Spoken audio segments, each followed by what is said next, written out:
자, 오늘 갈라디아서 1장 11절부터 갈라디아서 1장 마지막까지 공부를 하도록 하겠습니다. 시간이 되는 데까지 하다가 보면 중간에 끊어질 수도 있겠죠. 갈라디아서 1장 11절 12절을 먼저 읽겠습니다.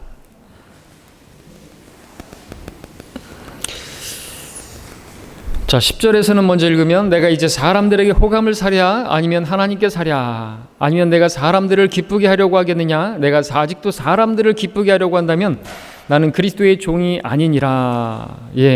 아주 분명한 말씀이 아닐 수 없습니다. 우리 그리스도인들은 전에는 사람들을 기쁘게 하기 위해서 사람들에게 인정을 받고 사람들이 좋아할 만한 그런 일들에 같이 어울리고 그랬는지 모르겠지만 이제 그리스도인들은 사람이 아니라 하나님을 기쁘시게 하는 그러한 삶을 살아야 하는 사람들이죠.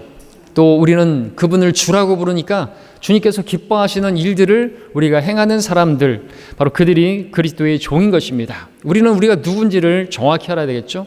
사도 바울은 그것을 정확히 알고 구원받은 이후로 정말 그 주님을 기쁘시게 하기 위해서 그렇게 살았던 것입니다.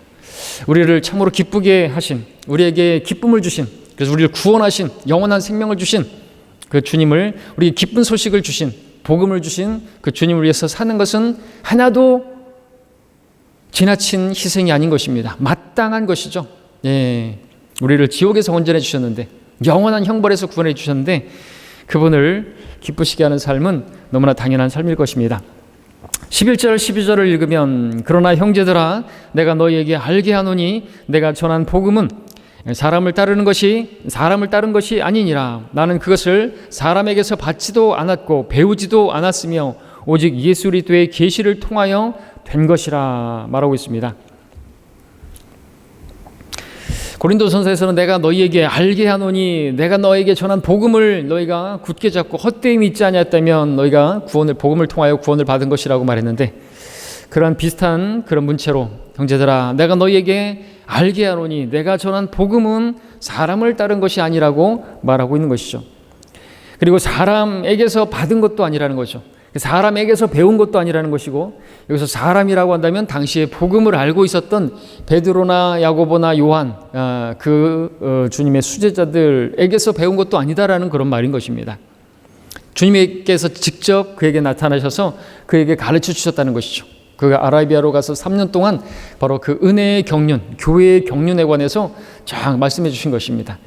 그래서 그 누구보다도 더 확실한 은혜의 복음을 사도 바울이 알았던 것인데요. 우리 사도행전 15장을 가서 보시면 그 예루살렘에서 이제 회의가 있었고 이제 어떻게 구원받는 것인가, 그죠? 거기에 대한 결정사항이 이루어지게 되는데, 사도행전 15장 4절에 보면 예루살렘에 도착해서 교회와 사도들이 장로들을 영접하고 이제 그들에게 함께 하신 일들을 설명하고 쭉 이야기하다가 이제 15장 11절에서 10절에 보면 그런데 이제 너희가 어찌하여 하나님을 시험하여 우리의 조상이나 우리도 감당할 수 없었던 멍에를 제자들의 목에 걸려고 하느냐, 그러면서 우리는 주 예수 그리스도의 은혜로 구원받은 것을 믿으며 그들도 마찬가지니라고 하더라, 이렇게 선포하고 있는 것을 보게 됩니다. 그 어떤 율법에 우리가 매여서는 안 되고 율법으로부터 자유케 하신 그 진리를 통해서, 예수님을 통해서 자유케 된 그 자유 안에서 주님을 섬기게 하셨는데 다시 멍에를 매게 하면 안 되죠. 오직 믿음으로 우리가 구원을 받았는데 다시 어떤 율법의 행위로서 우리가 그 구원을 또 이루어가는, 성령으로 시작해서 육체로 온전해지려고 하는 그것은 갈라디안주의가 이때부터 시작되었던 것입니다. 이렇게 변질되는 것입니다. 오늘도 지금 많은 교회들이 그러고 있잖아요. 믿음으로 구원받지만 역시나 구원받고 나서 열심히 자신이 주님을 섬기고 끝까지 견디고 이런 것 저런 것들을 해야지 구원을 이룬다라고 생각하는 거, 그게 바로 옛날부터 있었던 것입니다. 그리고 쭉 내려오게 되면은 이제 13절에서 보면 그들이 잠잠해진 후에 야고보가 대답하여 말하기죠. 형제 여러분 내게 경청하라 하면서 이제 19절만 읽으면 그러므로 내 판단은 이방인들 가운데서 하나님께로 돌아온 사람들을 우리가 괴롭히지 말고라고 또 이제 거드는 것을 보게 되는 거죠. 베드로가 말했던 그 말, 그러니까 괴롭히지 말라 이거죠. 다시 멍에를 씌우지 말라는 것입니다. 다시 뭐를 지키고 율법을 할례를 지키고 할례를 행하고 뭘 지키고 안식일을 지키고 그런 걸로 멍에를 씌우지 말라는 것입니다. 오직 우리는 단번에 영원히 구원받은 것입니다. 영원한 구원을 받았습니다. 그래서 우리가 받은 구원은 우리가 생명은 영원한 생명인 것이죠. 그렇죠? 한 번 구원은 영원한 구원인 것은 영원한 생명을 받았기 때문에 우리의 구원은 영원한 구원이에요. 근데 우리가 구원받고 나서 뭐 잘못했다든지 죄를 졌다 그러면 지옥에 간다 그러면 그 구원은 영원한 구원도 아니고 우리가 받았다는 생명은 영원한 생명도 아닌 것이죠. 그 한글도 모르나요? 영원한 생명을 받았습니까? 그럼 영원한 구원을 이룬 거예요.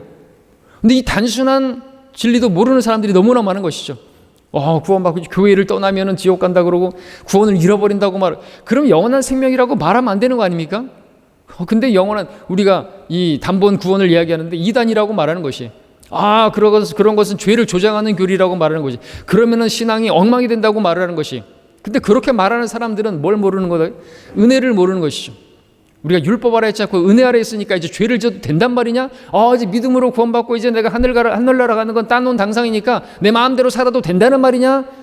로마서 7장에서 말하잖아요. 결코 그럴 수 없느니라 이거죠. 은혜를 아는데 우리가 믿음으로 은혜로 값없이 내가 행한 것이 아무것도 죄밖에 없는데 예수님께서 내 예수님을 믿는 믿음을 보시고 너 의롭다라고 선언하신 그 은혜를 받았는데 그 은혜를 아는 사람들이 제멋대로 살고 여전히 그 죄악 가운데 이전에 살던 방식으로 산단 말이에요. 그 은혜를 모르는 것이죠. 그래서 우리가 그 은혜를 깨달은 날로부터 너희가 열매를 맺는도다 그러는데 은혜를 알아야죠. 부모님의 은혜도 아는 자녀가 그 부모님에게 그 은혜에 보답하고자 올바로 살아가죠. 그 은혜를 모르는 그 자식은 부모에게 아주 슬픔이 되고 괴로움이 되는 그런 자식이 되는 것이에요. 마찬가지라는 것이죠. 하나님 아버지의 그 은혜를 모르는 사람은 여전히 그냥 방탕하게 사는 것이에요. 어떤 계기가 필요하겠죠. 그 탕자처럼 자기 마음대로 살다가 결국에는 망해봐야 그때 가서야 하늘을 우러러보고 하나님께 돌아서는 그런 일이 있기 전에 하나님께 돌아서야 되겠죠. 이 구원도 마찬가지입니다. 자기가 율법으로 자기가 자기의 어떤 행위로서 의롭게 되고자 시도해 보면 뭐 할 겁니까? 안 된다 이거죠. 마음으로 짓는 죄는 어떻게 할 것이? 마음으로 누군가를 미워하면 살인하는 것이고 또 음욕을 품고 여인을 바라보면 간음한 것이라고 했는데 그런 간음도 그런 간음이고 살인도 살인인데 마음으로 한 것이나 행위로 한 것이나 그런 거 안 짓고 살아갈 수 있다고요? 그것도 하지 말아야 되는 거예요. 몸으로 하시는 것뿐만 아니라 마음으로도 마찬가지죠. 마음에서 나오는 것이 우리를 더럽힌다고 말하고 있잖아요. 그죠? 그런 죄를 짓지 않고 살아야지 구원을 받을 수 있다라고 한다면 누가 구원을 받을 수 있냐 이것이죠. 행위로서 자기의 어떤 의로 구원받을 수 있으려고 하는 사람들은 참으로 교만한 사람들인 것입니다. 자기들을 모르는 것이 얼마나 죄인인지 죄의 몸이라고 했는데 이 몸을 벗어버리기 전까지는 우리는 죄와 완전히 분리된 삶을 살 수가 없는 것입니다. 물론 진리는 뭡니까? 이 육신을 죽은 것으로 여기라고 이미 십자가에 못 박힌 것으로 여기는 그 믿음으로 우리가 산다면 우리가 순간순간 죄에서 승리할 수는 있다. 그래서 승리의 방법을 알려주는 것이죠. 나는 이제 죽은 것이요. 우리가 침례식을 하지만은 내가 그리스도와 함께 죽었다라고 하는 것을 내가 공표하는 것입니다. 그리고 내가 이제 생명의 새로운 가운데 예수 그리스도의 생명으로 내가 다시 살아났고 이제 내가 사는 것은 내가 사는 것이 아니라 예수 그리스도의 생명으로 사는 삶이다 라고 하는 그 간증이 침례인 것이죠. 그러면 승리할 수 있다는 것입니다. 그렇죠? 자, 다시 본문으로 돌아와서 이제 사도행전 15장에서 이렇게 공표가 되고 있는데 사도 바울은 말씀드렸던 것처럼 베드로나 야고보나 요한보다도 그 전부터 사도행전 9장에서 그가 다마스커스로 가는 도장에서 주님을 만나고 그리고 주님께서 그에게 이제 아라비아에서 3년간 계시를 주신 것을 이제 뒤에서 보겠지만 그것을 통해서 알게 된 거죠. 그래서 사람에게서 배운 게 아니고 사람을 따른 것도 아니라고 오직 주 예수 그리스도를 통하여 자기가 계시로 받은 것이다. 그러니까 누구보다도 먼저 알게 된 거죠. 우리 15장 펼쳐져 있습니까? 13장을 가서 보시면 사도행전 13장 39절에서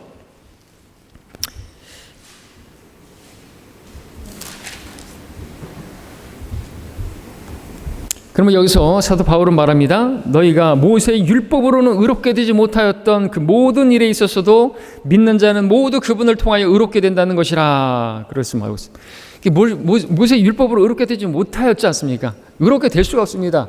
어떻게 의롭게 될 수 있습니까? 네, 계속해서 죄를 짓는데, 계속해서 제사를 지내는데, 내가 지은 죄 때문에 죄 없는 짐승이 죽어야 하는데 양심의 화인을 맞은 사람도 아니고 계속해서 그렇게 죄를 짓는 것이 참 그렇지 않습니까? 내가 지은 죄 때문에 내가 집에서 키우는 이 짐승이 죽어야 되는 거예요. 예? 예수님께서 바로 그 제물이 돼서 죽임 당하셨는데, 그 하나님께서 나를 위해서 죽으셨는데, 예, 바로 그것이 더 큰 것 아닙니까? 그 큰 구원을 내버려 두고 자신이 그럼에도 불구하고 예수님의 그 구속 사역을 내려놓고 자기가 의롭게 될 수 있다고 어떤 율법을 지킴으로써 말이 안 된다는 거죠. 그래서 우리는 그분을 통해서 의롭게 될 수밖에 없는 그 방법밖에는 답이 없다는 것입니다. 이렇게 선포한 것을 보게 되는 것이죠. 이것이 바로 갈라디아 회당에서 바울은 은혜를 설교했던 것입니다. 바울에게 이 은혜의 경륜이 계시된 것은 대다수의 많은 신학자들이, 특별히 극단적 세대주의자들이 가르치는 것처럼 그렇게 그들의 생각보다 더 훨씬 전에, 그들은 뭐 사도행전 26장, 27장까지 가기도 하고, 뭐 에베소서에서 가서 그렇게 이제 그 은혜의 복음을 깨달았다 뭐 얘기를 하는데 그게 아니라는 거죠. 주님 만났을 때 이미 깨달은 것입니다. 우리도 주님 만났을 때 이미 깨달았잖아요. 뭘 깨달았어요? 은혜로 구원받는 것이다라는 것이. 그 은혜가 아니면 우리는 구원받을 수가 없다는 것을 깨닫고 예수 그리스도를 개인의 구세주로, 유일한 구원자로 받아들인 거 아닙니까? 내가 구원받고 나서 내가 이렇게 침례를 받지만 내가 이렇게 침례받고 또 교회 열심히 다니고 그래서 내가 또 구원을 이루겠다고, 그런 믿음으로 우리가 침례받은 것도 아니고 예수님 영접한 것도 아니고, 오직 예수님을 영접함으로, 영접하는 자에게 하나님의 아들들이 되는 권세를 주셨기 때문에 그 권세를 우리는 오직 믿음을 통해서 은혜로 받은 것입니다.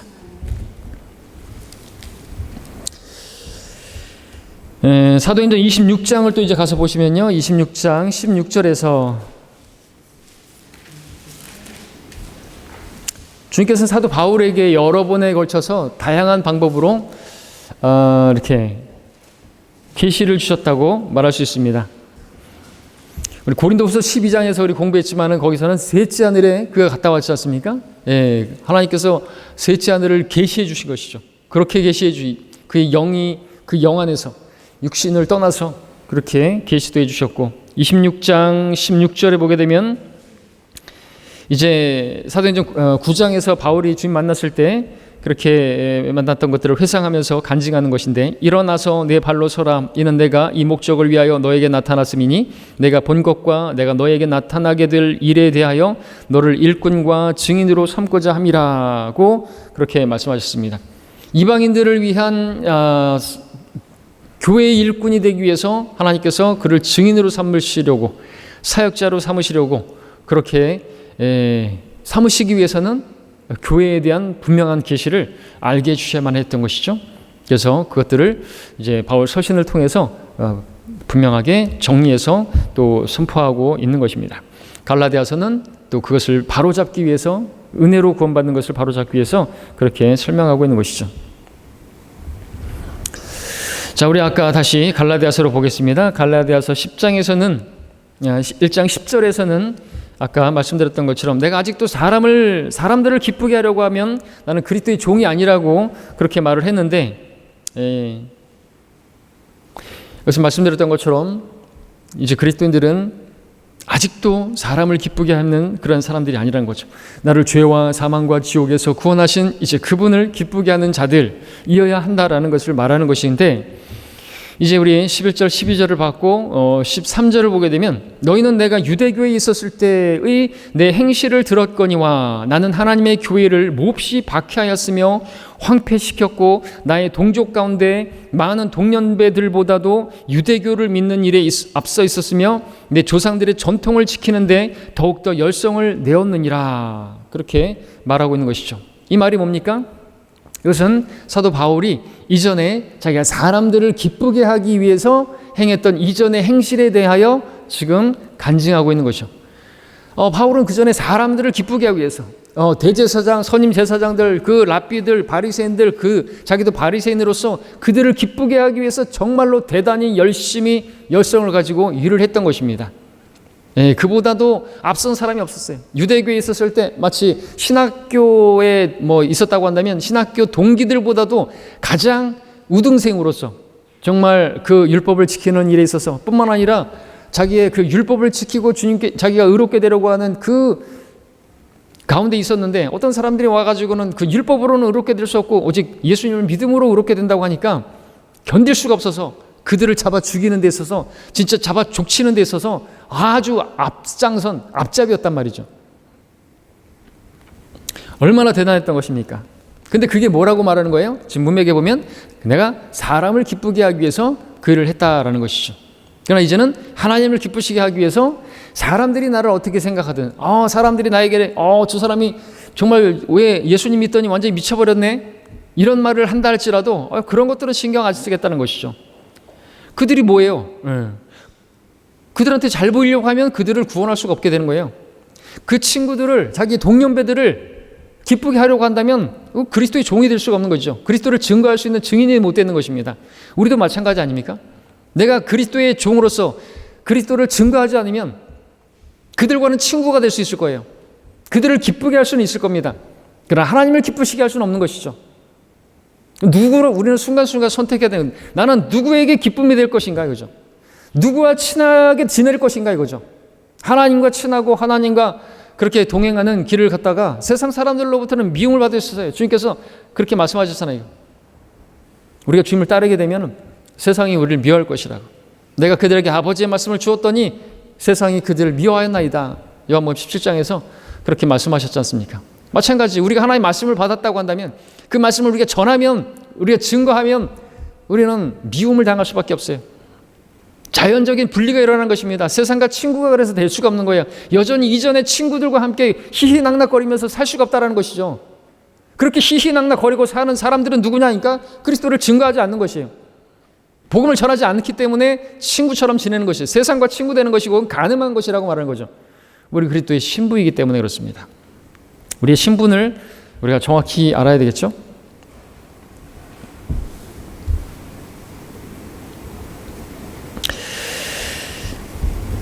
자, 바울 서신에서 우리 보면은 이제 하나님의 교회가 나오죠. 13절에서 하나님의 교회.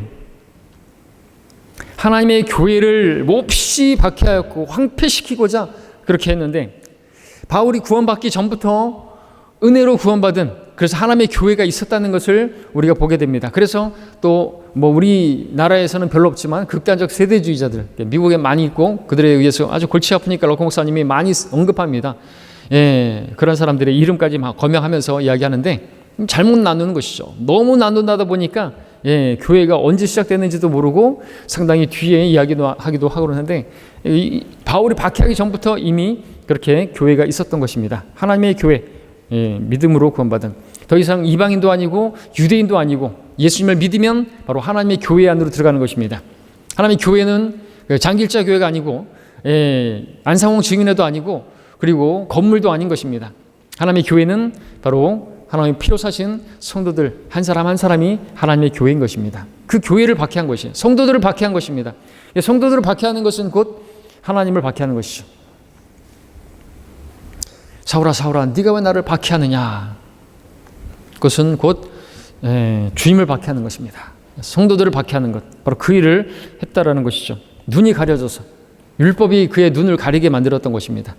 비늘이 떨어지면서 주님을 보게 되고 이제 자신이 정말 아무리 발버둥 쳐도 자신의 행위로서는 고행으로서는 구원받을 수가 없다는 것을 그래서 마틴 루터도 그걸 안 거 아닙니까? 사제로서 카톨릭의 사제로서 자기가 그렇게 카톨릭에서 시키는 걸 다 하고 고행도 하고 그것으로 의롭게 돼 보려고 하늘나라 가보려고 마더 테레사라도 그렇게 열심히 했지만 죽을 때는 아주 그냥 비명을 지르면서 내가 지옥으로 간다고 말할 수밖에 없는 것은 자기 아무리 그렇게 선을 행했어도 그 한 가지가 부족하다. 주님께서 네가 한 가지가 부족하다라고 말씀하셨던 것, 그 한 가지를 자기가 하지 못했다라고 하는 그 어떤 그 불안감 가운데 자기의 구원의 확신을 도저히 죽을 때까지 가지지 못하는 것이 그렇죠? 한 가지만 하면 되는데 주 예수 그리스도를 믿으라 그러면 너와 지만이 구원을 받으리라. 그러면은 구원을 받는데 그 한 가지를 내려놓고 나머지 다 수천 가지를 해야 돼. 율법을 다 지키려고 해봐야 확신을 갖지 못하는 것이 왜요? 그래도 자기 안에 죄가 있거든요. 마음으로 미워한 것이 있고 마음이 얼마나 심히 악하고 더러운지 자신이 알거든요. 그런 자기가 어떻게 하늘나라 갈 수 있다고. 그러니까 마더 테레사가 그렇게 죽기 전에 괴로워하고 했던 것은 당연한 것입니다. 근데 그리스도인들은 어떻습니까? 죽을 때도 편안하게 죽을 수 있어야 돼요. 예. 우리 침례를 받지만은 침례를 받을 때 뭘 물어봅니까? 예수 그리스도의 피로 죄 사함 받은 확신이 있습니까? 그 확신이 있는 그 성도가 받는 것 아닙니까?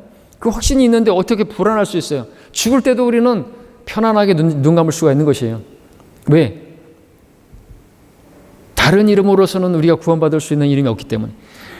어떤 사람들은 아직도 근데 다른 종교들도 생각하는 것이에요. 다른 종교에도 구원이 있지 않는 것인가? 심지어 조용기 목사라는 사람도 기름 달라도 가는 곳은 똑같다, 이런 헛소리를 짓거리는 그런 말을 했지 않습니까? 다른 종교에도 구원이 있다고요? 어디 있어요? 그럼 뭐 하려고 예수님이 십자가에 지셨습니까? 다른 종교에도 구원이 있다라고 말하면, 다른 종교도 진리가 있다고 말하면 말해보라 이거죠. 이 세 가지를 답변하면 제가 그 종교를 믿을게요. 사람은 어디서 와서 어디로 가는 것인가요? 사람은 왜 죄를 짓는 것인가요? 사람은 왜 죽는 것인가요? 이 세 가지에서 답변할 수 있으면 내가 그 종교를 제가 개종을 하겠습니다. 말할 수 없어요. 다른 어떤 종교도. 사람이 왜 살고 왜 병들고 왜 죽어요? 불교에서 그 석가가 그걸 생로병사의 그 비밀을 알겠다고 보리수나무 아래서 있으면 뭐 할 거예요? 절대로 깨닫지 못하는 것이죠. 성경을 알아야지, 성경을 봐야지 알 수가 있는 거죠. 그러니까 죽음 뒤에 뭐가 있으니 모르니까는 그 카톨릭도 그렇게 괴로워하다가 죽는 거 아닙니까? 많은 사람들이 죽음을 두려워하고 사람이 죽으니까 장례식장에서 울고불고 난리치는 거 아닙니까? 왜?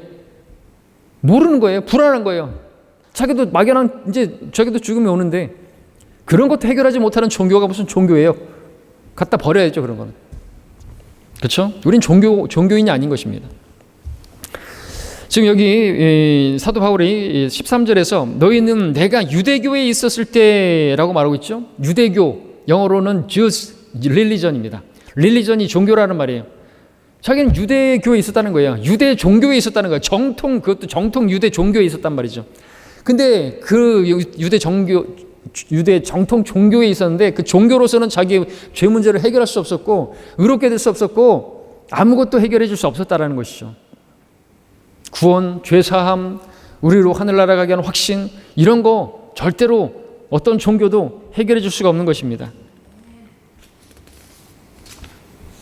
종교는 멸망으로 이끄는 그야말로 첫 번째 마귀가 사용하는 그러한 도구인 것이죠.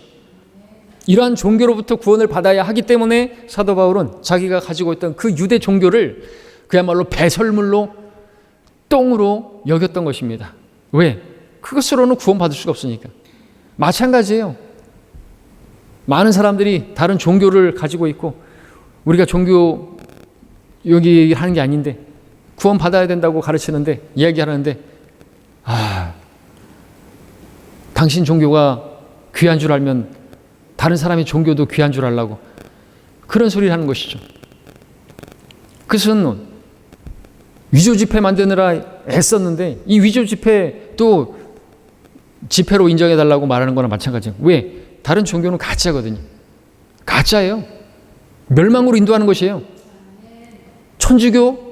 아주 그럴듯해 보이고 거기 사람들은 대단해 보이고 그러죠. 다른 교회들도 마찬가지예요.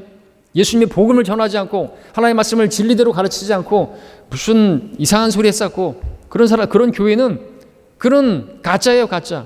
가짜를 가짜라고 말하는데 담대해야 되는 것이죠. 왜? 독병에다가 해골바가지 그려놨는데 먹지 말라고, 거기 가지 말라고, 그런 데서 내 자신은 빠져나오라고 성경이 말씀하시는데 너무 지나치다고 그렇게 말을 하는 건 그건 자기가 하나님보다 더 사랑이 많은 것이겠죠. 하나님께서는 그 종교적 위선자들에게 어떻게 했습니까? 너희 위선자들아, 바리새인들, 화가 있을지어다. 그렇게 애누리 없이 과감하게 그렇게 말씀하셨던 것이죠. 사도 바울은 중립지대가 없었습니다. 사도 바울은 아까 봤던 것처럼 14절에서 나의 동족 가운데서 많은 동년배들 가운데서 유대교, 종교를 믿는 일에 있어서 이 종교라는 말이 유대 종교, 영어로 릴리전이 5번 나오고 이제 한글로는 이제 3번이 나오는데 종교, 야고보서에서 2번 나오고요. 근데 이 종교를 믿는 일에 있어서 정말로 앞서 있었던 거죠. 내 조상들의 전통을 지키는 데는 아주 열성을 냈던 것입니다. 그래서 바울은 돼지고기를 먹지 않았고 머리카락을 둥글게 깎지 않았고 구제하고 모든 율법을 규례를 다 지켰던 것이죠. 그리고 하나님의 교회를 박해하는 일이 있어서 그는 예수 그리스도를 불법적인 사생아라고, 그의 어머니는 창녀고 그의 아버지는 음행하는 자라고 아마 그렇게 소리치고 다녔을 것입니다. 오늘 유대인들 랍비들이 그렇게 예수 내 똥구멍이나 빨아 그래 막 이렇게 말을 하는 것이에요. 영상 보면 그러한 랍비들처럼 이 사도 바울이 그랬다는 거죠. 예수는 완전히 그 사생하고 그 아버지는 음행자고, 당시에 그랬잖아요. 넌 예수님 보고 음행을 통해서 우리는 나지 않았다고. 예수님 음행을 통해서 처녀가 애를 낳았어요. 처녀가 애를 낳았다는 거예요. 그건 하나님이 성령으로 그렇게 잉태돼서 낳았는데 그것을 마치 간음해서 음행해서 그렇게 태어났다고, 그렇게 사생아라고 말하는 건 마찬가지로 바울이 그랬다는 것이죠.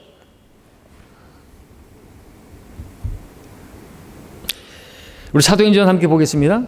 여기를 한번 읽어보시면 바울이 정말 어느 정도까지 정말 악랄하게 했는 것인가를 좀 볼 수 있는데, 사도행전 26장 10절에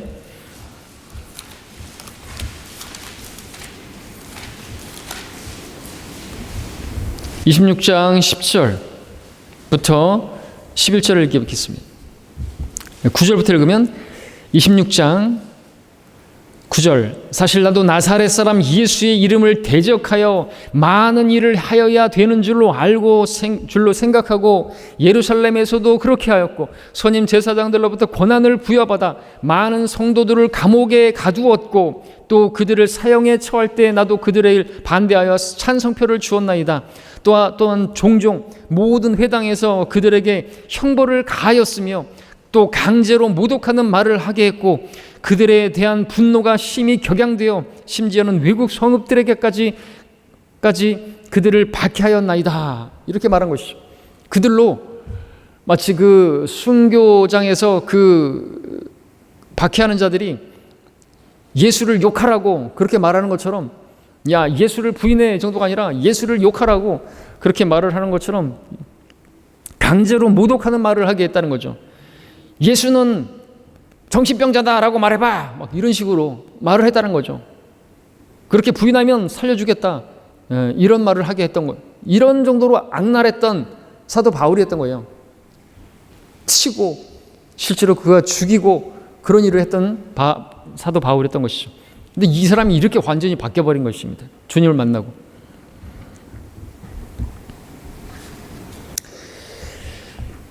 갈라디아서 1장 14절에서 전통을 지키는 데 아주 열성을 냈다고 말했습니다.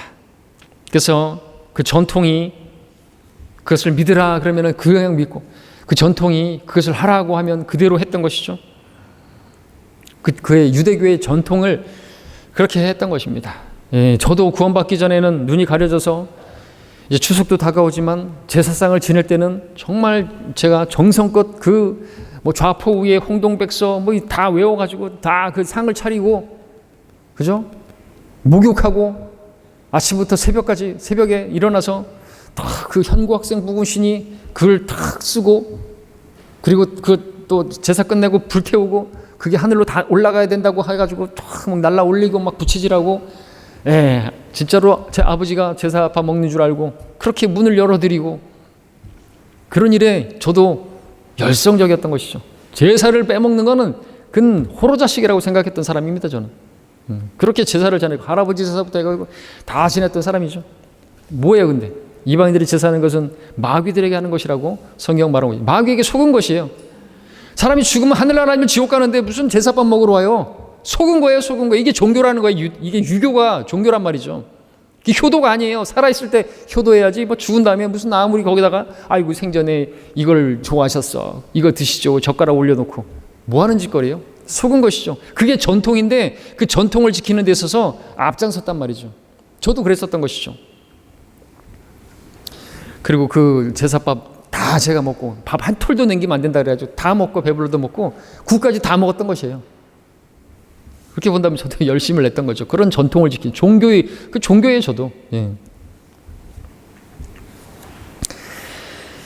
자, 바울은 그렇게 그 종교에서 앞장섰고, 정말 우리나라 일제의 친일파에서 앞제비로서 그렇게 막 그 동족을 치는 데 있어서, 그죠? 유대인들 중에서 예수를 믿은 사람들을 치는 데 있어서도 아주 그냥 그랬던 것이죠. 바울에게 있어서 중립지대란 없다 쓰고 있습니다. 로마서에서 빌레몬서까지 진리에 관해서 어느 것을 보더라도 바울의 중립적인 그러한 모습이나 태도는 없었다. 바울은 사방팔방으로 혹평하고 저주했고 잘못을 바로잡고 책망하고 훈계하고 고함치고 절규하고 모든 것을 신속하게 행했다. 전통, 이것은 모세의 율법에 더해진 것으로서 오늘날도 유대인들이 그 바빌론 탈무드의 그것을 구약 성경처럼 영감받은 성경처럼 그렇게 믿는 것을 말하는 거죠. 전통. 근데 예수님께서 그것을 아주 싫어하시잖아요. 너희들의 전통으로 하나님 말씀을 폐기한다고. 그래서 뭐 하지 마라 그렇게 율법에다가 더 첨가해서 자기들은 거기에 손 하나 까딱가 되지 않으면서 그 백성들에게는 막 짐만 지어놓고 그렇게 수고하고 짐을 지어놓고 그래서 주님께서 오라고 하셨죠. 너희들 그것으로 구원받지 못한다. 율법 아래서 자유롭게 하시기 위해서 그렇게 오셨던 것입니다. 자, 이제 15절을 보겠습니다. 다시 갈라디아서 15절, 1장 15절.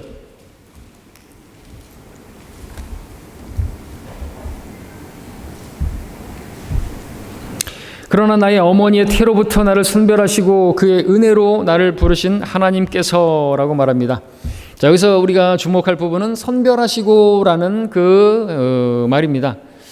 태로부터 선별하셨다 이 말 가지고 이제 칼빈주의자들이 장로교인들이 이제 택정론을 이야기하는 예정론을 말하는 것이죠. 창세 전부터 그렇게 택함을 받은 이 사도 바울처럼 우리도 그렇게 택함을 받아서 구원을 받은 것이다 이거죠. 우리가 믿어서 구원받은 게 아니라 주님께서 우리에게 믿을 수 있는 우리가 이미 택함을 받았기 때문에 우리가 믿은 것이라고. 저 사람들은 택함 받지 않았기 때문에 믿을 수도 없다고 그렇게 말해버리는 거죠. 그러나 이 선별하시고에 해당하는 헬라어가 아포리조라는 뜻인데 그 뜻은 신구약 어디에서도 영원을 결정짓는 영원한 판결을 의미하는 그런데 전혀 쓰이지 않았다는 것이죠. 그래서 이 선별하시고라는 이 단어는 신구약 전체 어디에서도 그 누구도 영원 전부터 선택받았다는 말로 사용된 적이 없다라는 것입니다. 그런 건 성경에 나와 있지 않다는 거죠. 본문에서 바울이 태어나기도 전에 다시 말하면 영원 전부터 선택되었다라는 그런 말을 지금 하고 있는 것이 아닌 것이죠. 다만 그가 태어났을 때 나의 어머니의 태로부터 선별하셨고 선택이 아니라 그가 하나님의 일에 참여하기 전까지는 그런 택감을 받지 않은 것입니다. 태로부터 선별하셨다는 거죠. 그러니까 태로부터 꺼내셨다라는 말인 거예요. 그러니까 자기가 태어나게 만드셨다라는 거죠. 우리 모두가 마찬가지죠. 태어나게 만들었잖아요. 그러니까 우리가 다 태어났다고 해가지고 우리가 뭐 모태 신앙인이라고 해서 내 부모님이 뭐 교회를 내 뱃속에 어머니 뱃속에서부터 내가 교회 다녔다고 해서 어머님의 신앙이 내게 전수되는 거 그런 거 없다는 거죠. 모태 신앙은 아주 못된 신앙이고 아무것도 못하는 것이죠. 예? 모태 신앙 없어요. 그런 거. 자기가 이제 개인적으로 이제 구원받을 만한 나이가 되었을 때 선악간의 분별력이 있고 뻘거벗은 것을 알았을 때 뻘거벗은 것이 창피한 걸 알았을 때 아담과 이브가 뻘거벗은 것을 알았을 때 그 죄가 들어왔을 때 뻘거벗은 것을 알았잖아요. 그리고 오른쪽과 왼쪽도 구별할 줄 모르는 그때는 아직 구원받지 못한 않아도 되는 것이죠. 아이들 보십시오. 신발을 자꾸 뭐 거꾸로 신어요. 오른쪽도 왼쪽도 구별할 줄 모르는 그들을 내가 아껴야 되지 않겠느냐고 주님께서 요나에게 말씀하셨는데 그런 아이들은 죽어도 하늘나라 갑니다. 그러나 그 아이가 이제 오른쪽 왼쪽을 구별하고 선악간의 분별을 하게 되고 뻘거벗으면 창피하다는 걸 알게 되면은 구원을 받아야 되는 것이죠. 아이를 낳았으면 이제 그걸 예의주시해 봐야 되는 거예요. 부모는 그냥 애만 낳는 게 아니라 부모는 그 아이를 이제 잘 지켜봤다가 구원받게 해야 되는 거죠. 예? 우리는 다 휴거되었는데 애는 남아있으면 어떡할 거예요? 그렇죠? 또 다른 얘기를 했는데 자, 뭘 얘기하려고 했습니까? 선별하시고 태로부터 그렇게 건져내셨다는 거죠. 살려주신 것이죠. 우리가 태어나게 만드신 것입니다. 그리고 이제 계속해서 읽으면 16절에서 나로 하여금 이방 가운데 그를 전파하도록 내 안에 그의 아들을 계시하기를 기뻐하셨을 때에 내가 즉시 혈과 육에 의논하지 아니하고 라고 말하고 있습니다. 이방 가운데 그를 전파하도록 내 안에 그의 아들을 계시하시기를 기뻐하셨다고 했습니다. 예, 그렇게 선별하시고 그리고 그를 지켜보시고 근데 그렇게 선별하시고 그렇게 태어났는데 만약에 그가 처음부터 모태신앙인이었다면 왜 그렇게 하나님의 교회를 박해했던 것입니까? 그죠? 말이 안 되잖아요. 그렇게 예정된 사람이 어떻게 그런 극악무도한 짓을 하고 하나님을 대적하는 일을 했던 것인가 이거죠. 그러나 이제 어느 순간 사도행전 9장에서 하나님의 아들을 그에게 계시하기를 기뻐하셨을 때, 그에게 강렬한 해보다 더 빛나는 빛으로 그를 비춰주시고 그 자신을 보게 하시고 예수님께서 직접 말씀하시지 않았습니까? 예수님을 계시하시기를 기뻐하셨대. 그때 그가 거부할 수 있었겠죠. 근데 거부할 수 없는 그런 상황이었겠죠. 우리라도 그렇게 그런 정도의 그런 체험을 한다면 거부할 수 있겠습니까? 그때부터 이제 그는 생이 완전히 바뀌게 된 것입니다. 이제는 그 전에 그렇게 하나님의 교회를 박해하기 위해서 정말 열성을 내었던 그 열성을 이제 바뀐 것이죠. 그리고 이제는 하나님을 위하여 열성을 내는 열성으로 바뀌었던 것입니다. 우리도 마찬가지죠. 우리는 전에는 죄의 병기로 우리 몸을 내어줬다면 이제는 의의 병기로 하나님께 내어드리라고 로마서에서 말하고 있는 것이죠. 여전히 죄의 병기로 이 육신의 몸을 사용하면 그런 영혼을 백수로 지내게 되는 거죠. 부끄러운 그러한 구원을 받게 되는 거죠. 그날에 그리스도 심판석에서 정말 부끄러운 모습으로 큰 손해를 당하게 될 거라고 그렇게 성경은 말씀하고 있습니다. 자, 여기까지 공부하겠습니다. 시간을 좀 짧게 하죠.